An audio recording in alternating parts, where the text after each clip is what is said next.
Fog. This should be fun to watch. I know players and viewers, they loved watching Turbo Fog earlier here from James Newman, and it was a joy to watch him. We'll see if he can do it again as he starts off with the Thornwood Falls. We're underway here in round number 9. Orbs of Warding, potentially a very big card in the matchup for James. Okay.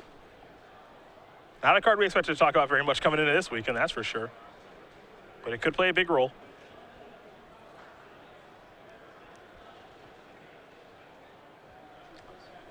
A Den Protector face up. So beatdowns then? If Steve is doing this, he must know what he's up against. Perhaps. That's just such an aggressive It was play. a big talk of the tournament. Here's Llanowar Waste. There's a Death Mist Raptor. He's looking to go beatdowns. Newman will draw a card. He'll play a Radiant Fountain. He'll gain some more life. What's next? Scopius Sphinx's Tutelage. Steve will take a look. We can do the same. For those of you who haven't seen the Tutelage. But this is good news for Steve. What you really want to avoid at this stage of the game is James landing one of the card drawing cards, either Monastery, Siege, or Dictate of Krufix. Those are the really dangerous cards. Yeah. Because once James gets the card advantage going, once he's drawing a bunch of extra cards, well, then he keeps the fogs going and you eventually get done in. Steve will take a look at the top card. It's going to become the bottom card.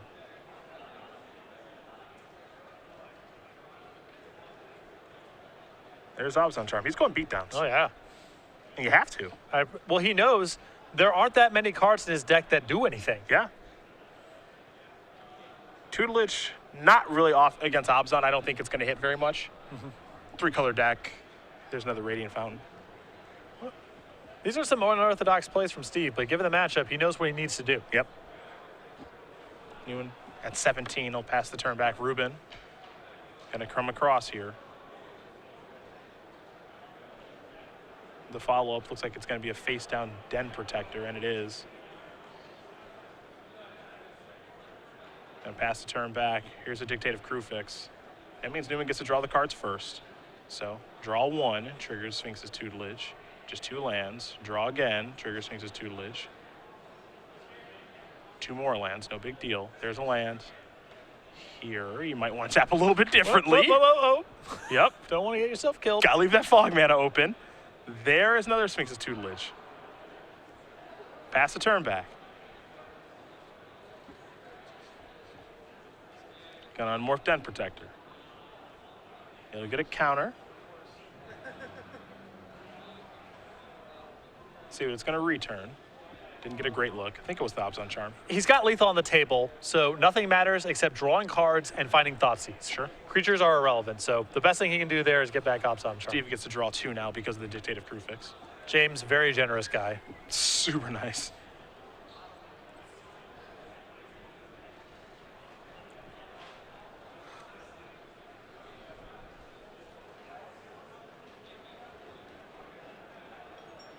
Beatdowns.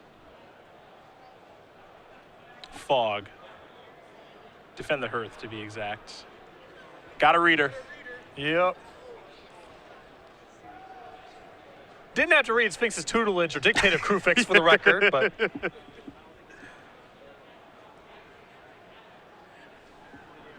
See what's next. Abzan Charm going to draw Steve some cards.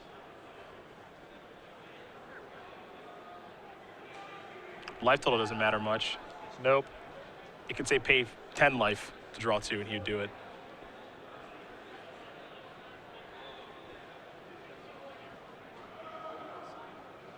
Six cards in hand.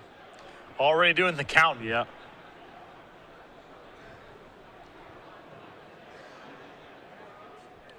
I understand this is a name in Steve Rubin, a player that you are going to see a lot over the next couple of years playing Magic. He is very, very good. 2-time Open Series champion, won 2 last year. Platinum level Magic player. Brainchild behind Ari Lax's design of Abzan that he won the Pro Tour with. See if he can overcome this matchup. A couple of cards being turned over here from Sphinx's Tutelage. There are some copies. He's got to keep going. Jeez. That's pretty good Sphinx's Tutelage. Now, draw another card from Dictate of Krufix. Do it again. Hit 1. Another trigger. Okay. Gotta go again. Gotta go again. Black, black. Yep.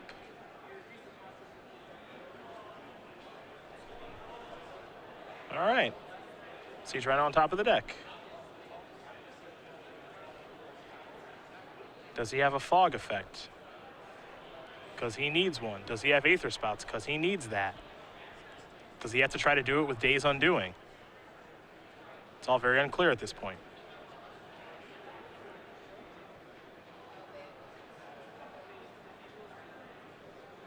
There's a Temple. Take a look at that top card.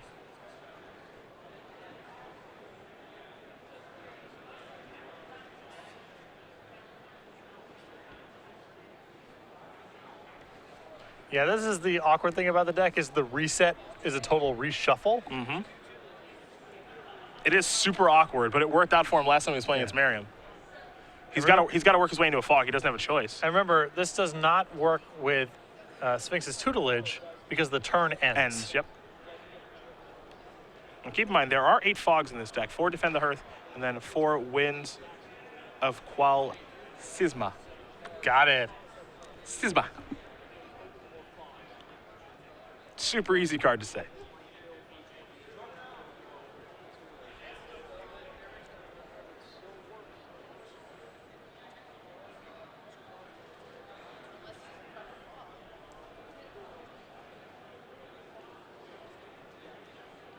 So this is where things get a little bit more interesting. Both players going to draw 7 cards here. But James is on, find a fog or dead. Correct. He's on 8 outs. He's found 1. Looks like he's found 2.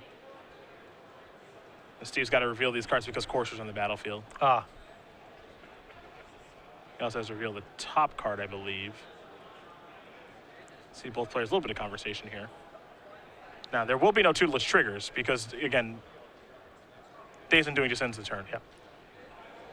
It's time stop, so all triggers that are floating around, They're gone. They're gone.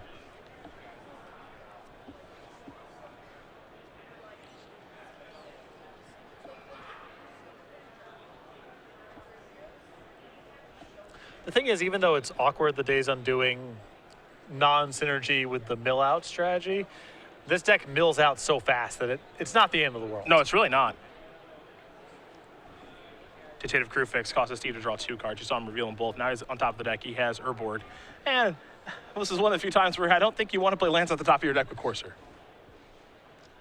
He still needs to give himself as many looks at Thoughtseize as possible. I suppose it's the extra land doesn't matter for very much. Yeah.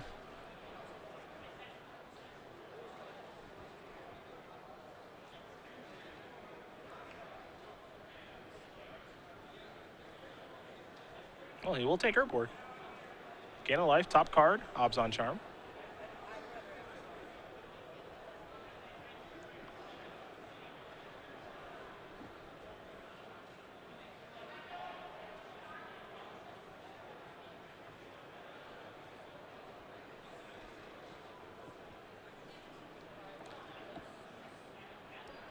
He's going to cast Obzon Charm to draw 2 cards. Charm is 1. Den Protector is 2. Top card, Citadel.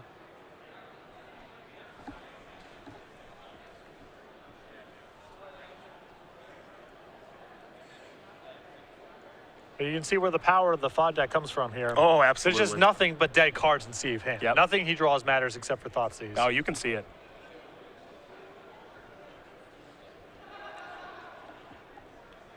And it's crazy to watch in action. It really is. So there's your fog. Here's a morph. It's a Den Protector.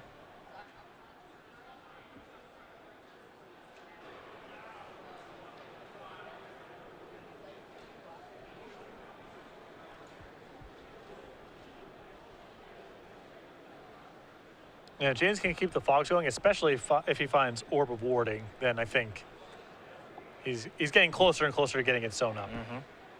2 list triggers from the Dictate. Let's do it again. Falsi's on top. That's going to get milled. But that's not bad news for Steve, as he has a Den Protector. Yeah. Not the end of the world. Unless James has the Orb.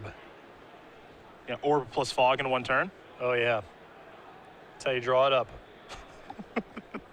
That's how James drew it up. I don't know anybody else. Gain a little bit of life with the Radiant Fountain. Days Undoing in Treasure Cruise also is a little sad. It's not exactly how you want to draw it up, you know? That's a little of this, a little of that. Yeah, it's not great. That's what that is. No one's judging. I mean, it's, you know, deck's got to be built how it's got to be built. He's only got so many resources. Right. At the end of the day, you do you. Beatdowns. Why do I want an Aether Spout so bad right now? That's what the Yes! Boom! Kaboom! Your choice, top or bottom. Yeah. Your choice. Remember, they all just get milled over anyway. They sure do. The ultimate fog.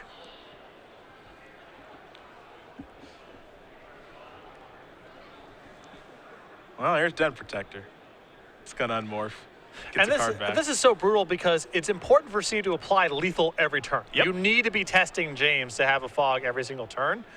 If you had to spend some turns rebuilding your board and you're not applying lethal, that's a lot of cushion for James to develop his land drops, to set up treasure cruises, whatever else he wants to do. It's horrible news. So here we are.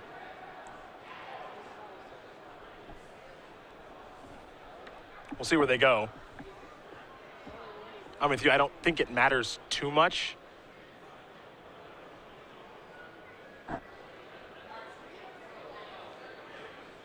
I suppose he would want Deafness Raptors in the bin since they can come back. Yeah, sure. I mean, So that's a minor thing. Smart play by Steve there. You guys didn't get a great look at it, but I think he shuffled all the cards around so that it's kind of a mystery of where they're going.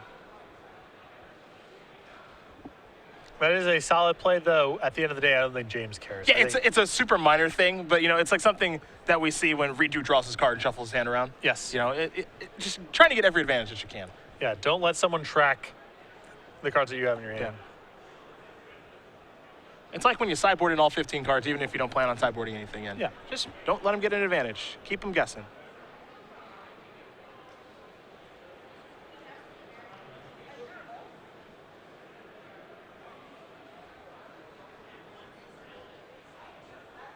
Some are going to go on top. Looks like a bunch are going to go on top.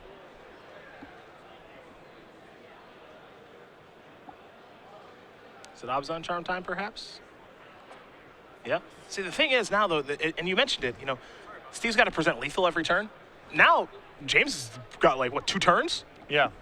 to get things figured out because he's not underneath pressure? Siege Rhino is a card that he has to concern himself Absolutely. with. But he does have a lot of cushion now. Here's a morph. He can't get lazy because Siege Rhino can burn him out. Steve will discard a couple of cards, Deafness Raptor among them.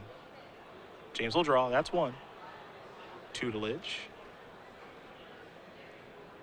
Another tutelage. Okay, so a couple Deafness Raptors. Now he's got to go again with tutelage. Now he's got to go again. Okay. So now he gets to draw another card. Tutelage trigger. They don't share. They don't share.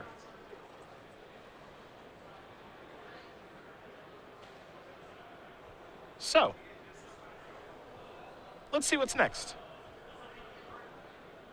An island.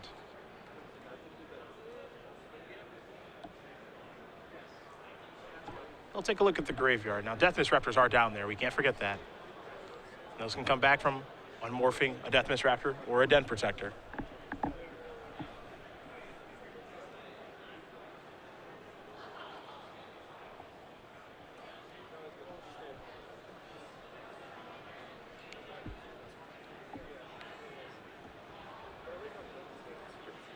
I mean, this could be Steve's whole deck here. It could be. And James with the mana left over to Fog if it comes up. He doesn't even have to.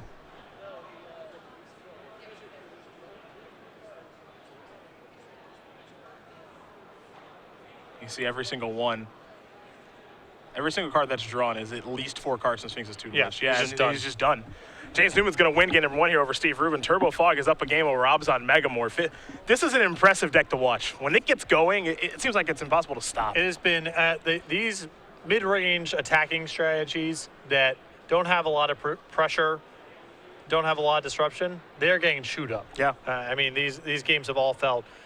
We've watched James on camera now. That's the 3rd game we watched him. Both games against Ross and that game against Steve felt like he was in control from start to finish.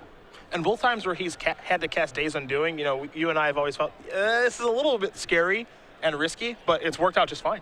Yeah, well, he's got 8 looks at it, and there's going to be some spots where he has enough mana where Aether Spouts also qualifies as an out. Yep.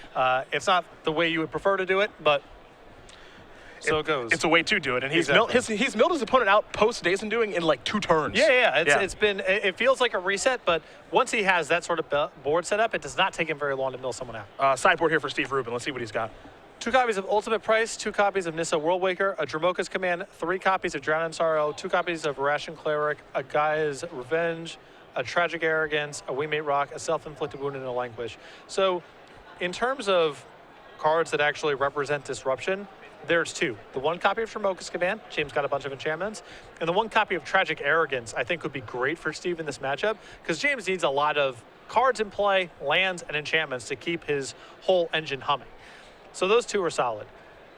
Beyond that, you're looking at, maybe Nissa and Gaia's Revenge are faster threats than something like Elspeth, and you make that sort of swap, but the only 2 cards in Steve's sideboard that feel meaningful are the Dramoka's Command and the Tragic Arrogance.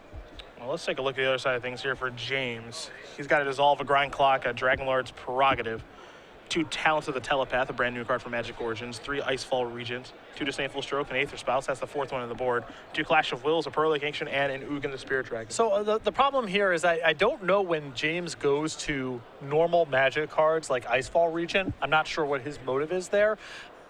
And I'm not a big fan of Ugin for the matchup because James is also putting a lot of permanence in play himself.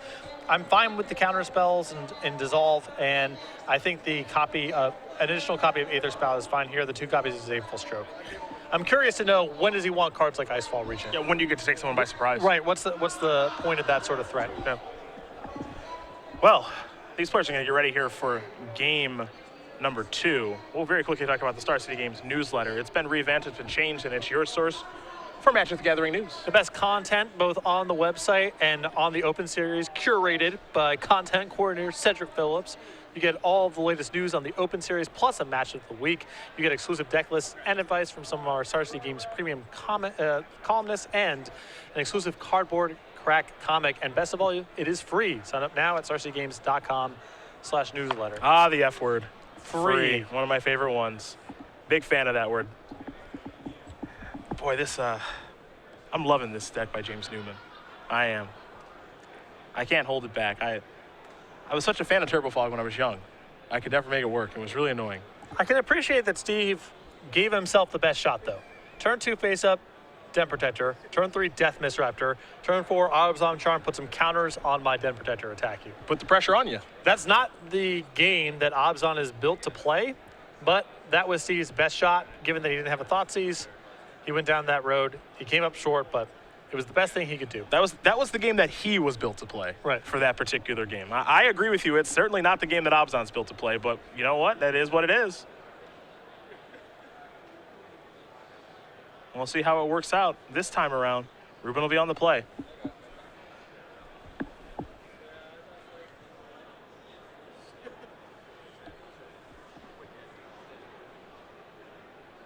Thoughtseize is so important for Steve.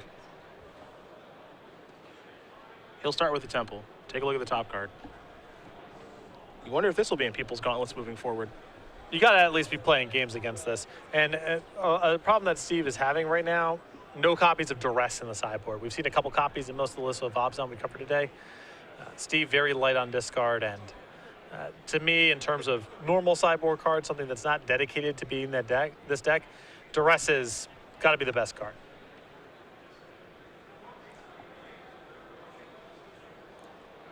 In basic planes here for Steve. He's going to go beat down again. Okay. Oh, wow. This is This is both depressing and inspiring that Steve has bought into the Irration Cleric. Desperate times call for desperate measures.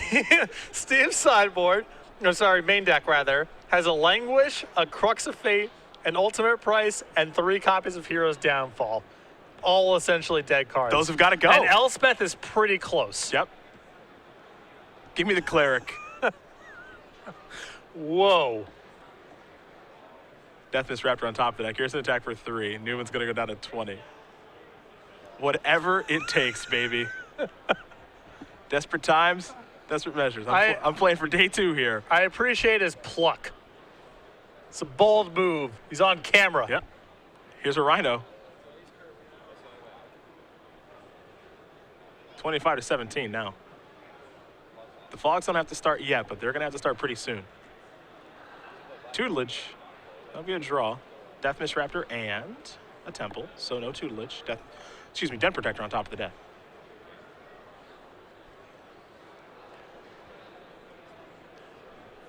There's a Thornwood Falls. Pass that turn back. Rubin will draw. Thoughtseize on top of the deck.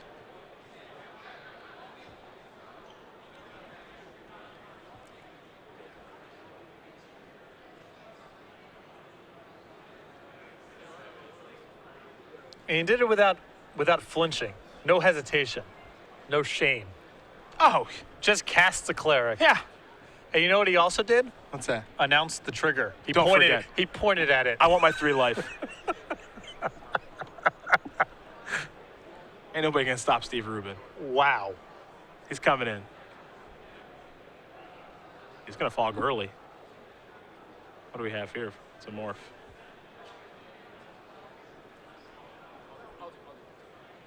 Newman will draw.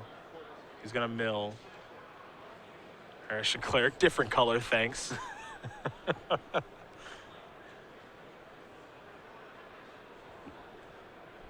And listen, if James Aether Spouts it, put it on top of the deck, it's 3 more. It sure is. It's definitely 3 more life.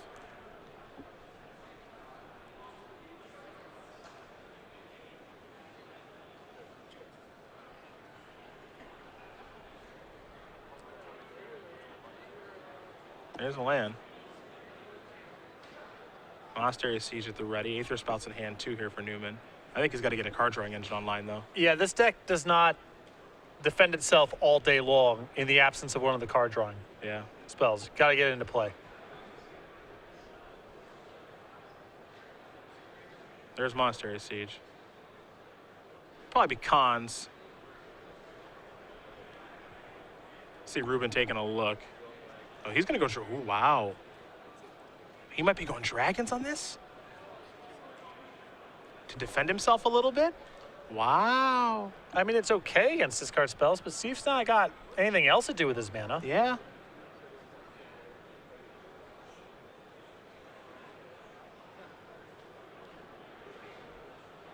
I suppose it makes it hard for Steve to get back a Thoughtseize this turn and cast it.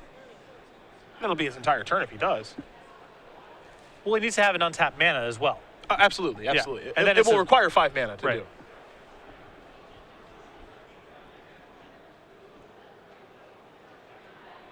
So I suppose I buy dragons if James' plan here is to cast Days Undoing sometime in the near future. And then he's just worried about discard spells in the follow-up. All right. It would also explain why he was so quick to cast a Fog last turn, because it looked a little preemptive. It did. It did. So if he's just doing this with the intent of, all right, I'm going to Fog this turn as well, untap Days Undoing, most of the cards that you draw into that are relevant are discard spells, and they're going to cost your whole turn if you want to cast them, then that makes some sense to me.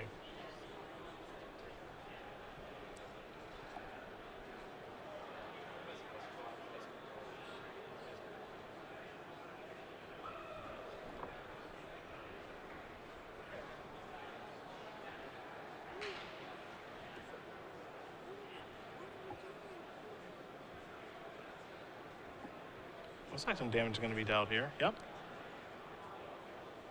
All right, James. No card drawing engine yet. Tutelage.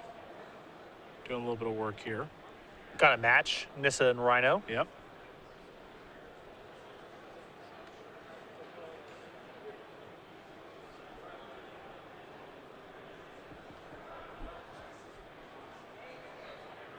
Den Protector's going to unmorph. Going to find a Thoughtseize. Bring back a Deafness Raptor. Yeah, that's it. His hand must not have been very good. Yeah. Although, if his hand was that poor, then the Monastery Siege on Dragons is even more perplexing. Yeah, because he's got at least one more look at something. He's got to draw. He's got to try to draw something. Yeah.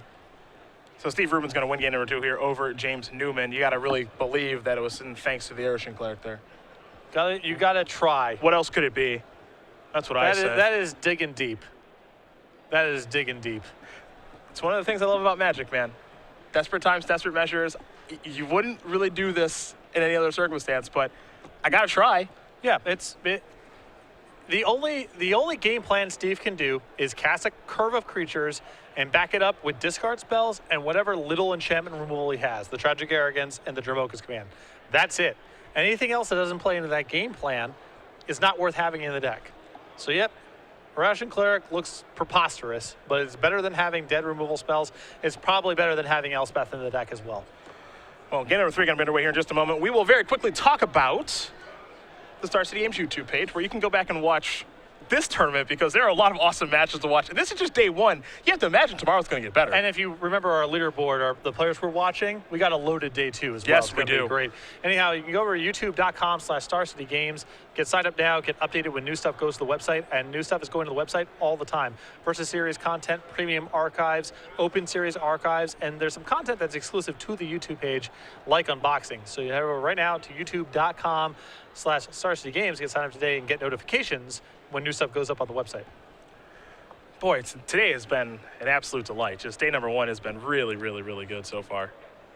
Just gotten to watch a lot of great matches. Just a lot of unique stuff. People just trying new things for week 1. It would have been easy for people to just come here with Abzan and some pretty straightforward stuff. But we got James Newman, we got Matthew Tickle, who's 8-0 coming to this round with his 5-color Rally Ancestor deck, which might be the best deck at this tournament. We've seen a lot of Abzan, and it's not surprising that people would default to that sort of deck. Yeah. Because you got Language, you got Language, you got Nissa, you got some upgrades for the deck, so that's good. Certainly do. And if you're wrong with Abzan, it's not by much. You know, it's probably going to be fine. That said, the 2 decks so far that have been the talk of the tournament are the new decks that are preying on mid-range strategies, Turbo Fog, and as you mentioned, the Rally Ancestors deck, which has been really impressive. Hard not to like. I will say that. I've been impressed by a lot of what I have seen so far. It's just just feels like kind of an open world out there and what you can do.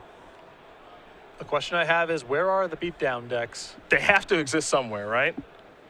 Because I don't think Turbo Fog wants to play against that. Nope. I don't think Rally Ancestors really wants to play against that. It's possible with Language available to Abzan now, the matchup for beatdown decks is a little too hard right now, but we shall see. Have not seen much in the way of goblins or soldiers or Atarka Red, anything like that. No, there's been virtually none of that stuff this weekend, which has been a little bit surprising.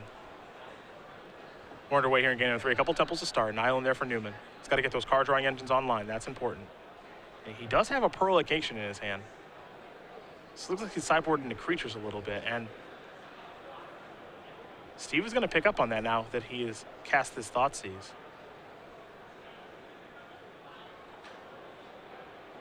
There's no card drawing engine in hand just yet. I take that back. Dictated Crufex there. There's also Radiant Fountain. Winds of Qualsism. I'm just not buying the creatures as being a viable strategy against Me either. Steve. You see every game, you know, James is not responding to the board at all besides Aether Spouts. So the board just gets gummed up with creatures on defense that don't do anything. Yeah. And that's a lot of chump blocking your opponent has the opportunity to do before Pearl Lake actually starts connecting for damage. I'm just not sure who you can go to the creature plan against, especially a creature that's on the ground. Yeah. A flyer, all right, we can have a discussion, but a ground pounder in this green-based metagame that doesn't have trample, I'm not too interested.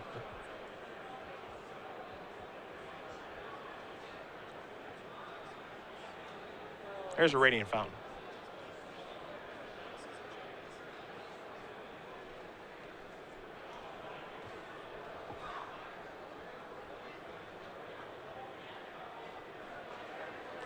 Rubin going to sacrifice these 2 fetch lands. We'll probably have a forest in the plains on the way, but we'll find out in just a moment. I'll go double forest, maybe a courser coming.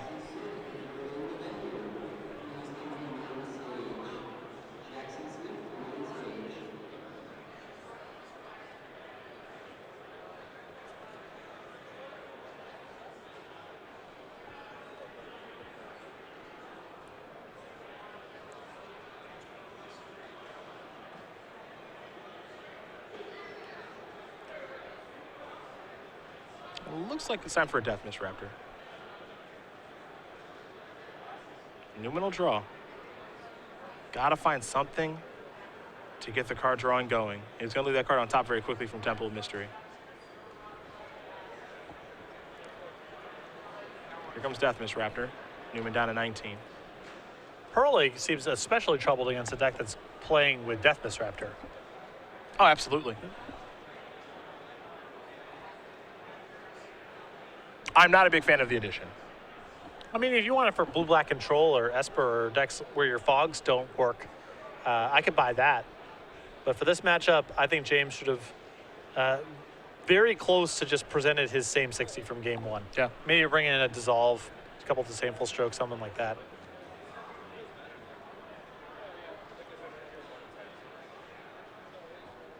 There is Nissa. And now Newman will draw. Remember, he kept this card on top real quick. It's a Radiant Fountain that he'll play. There's 5 mana. Icefall Region. Yeah, he's going creatures. I'm real curious how this is going to work.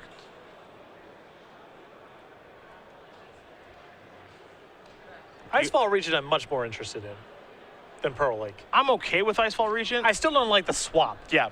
But if you're going to bring in a creature, I'd much rather it be Icefall Region.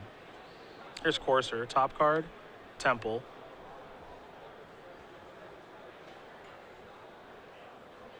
Tremoka's Command. That feels like it's got to stay. Yeah. That seems like it does too much in the matchup to pass up. Sacrificing enchantment is brutal. What I don't like, about the creature conversion here is go back to game 2. Steve casts an Irrational Cleric on turn 2. That to me is a declaration from Steve of, I can't interact with what you're doing. Like I'm doing the best that I can. I'm just trying to put the best curve of creatures on the table. I've got some discard spells. Maybe I've got a little bit of Tremoka's Command type of action. That's it. I'm just trying to play the fastest game possible.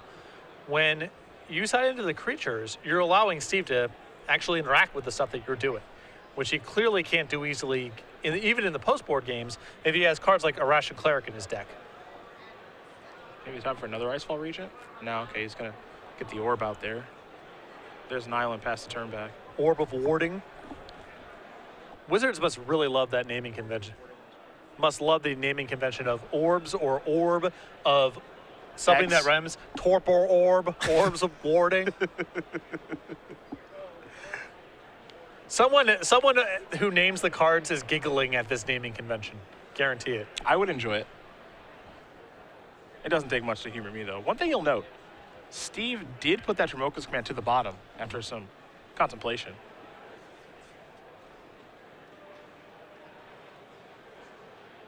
There's Abzan Charm.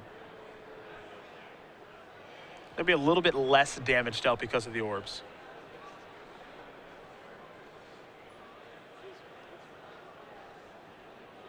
Newman will draw. Newman's still trying to resolve a treasure cruise. Just nothing has gone to his graveyard yet. Here's Sphinx's Tutelage. Now he's coming from a couple different angles now. And he's got the orbs to defend himself a little bit. He was trying to use some creatures. Now he's going back to the Tutelage route. And now his deck is kind of having a bit of an identity crisis. Yep.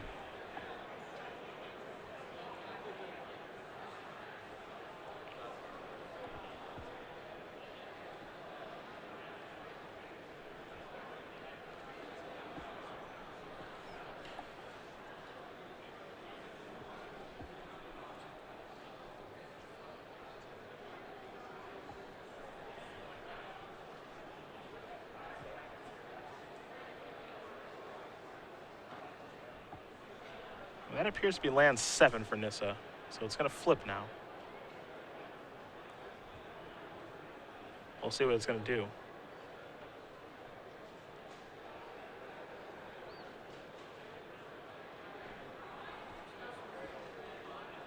Yeah, it's one thing to see kind of Nissa in theory. It's another one to see it actually in practice. Good card. I've never said so far today, man, this is really bad right now. It's not always the most impressive card, Yeah. but it's never been bad. And Gaia's Revenge has been cast. It's in the red zone now, along with the other creatures, Death Mist Raptor and Courser.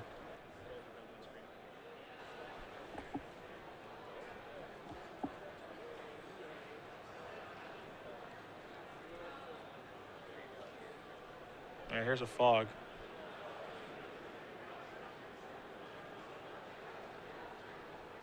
Looks like Nissa's going to tick down, bring its buddy along. We've seen a lot of copies of Gaia's Revenge in sideboards. Yeah, helps in the control matchups. You know what card is very good against this? I found out via Jim Davis. Oh, I can't wait. Sultai Charm. Does that take care of it? Yep. Yeah? It's green. Be on the lookout for that. Okay. Jim Davis, always one step ahead. Actually, behind. He's the one who got his Gaia's Revenge. Sultai Charm. But yeah, the point, the point stands.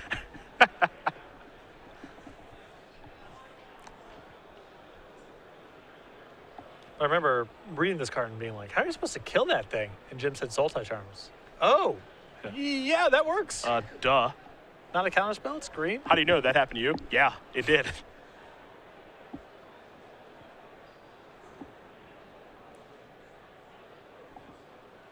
There's Pearl Lake. It's going to block that token. Orbs of Warding is going to help stave off a little bit of damage here. James has a bizarre board. Yeah, to say the least.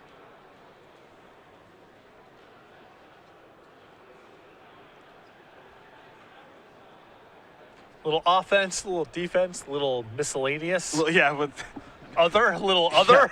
other summed up in a couple permanents as well.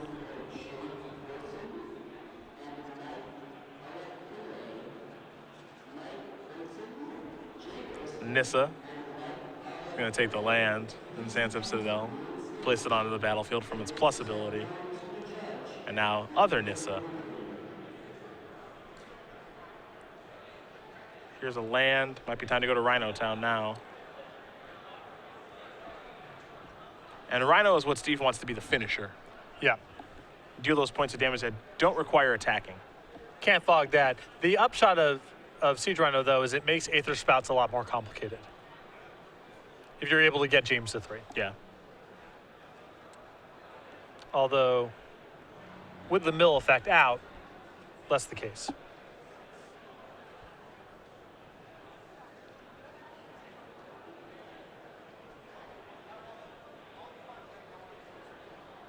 There's Siege Rhino 1. Newman down to 6.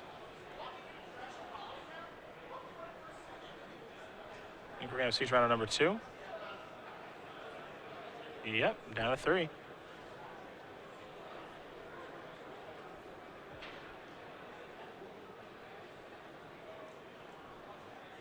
And Siege Rhino is another reason I just don't love going to the creature plan.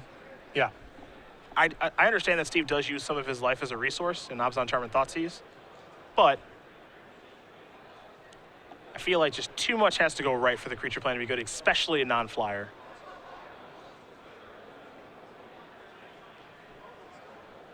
Yeah, because it's just trivial for Steve to fill up the his board with creatures. That's just gonna happen because James is not interacting with anything. Yeah. So how are you ever in a position to attack?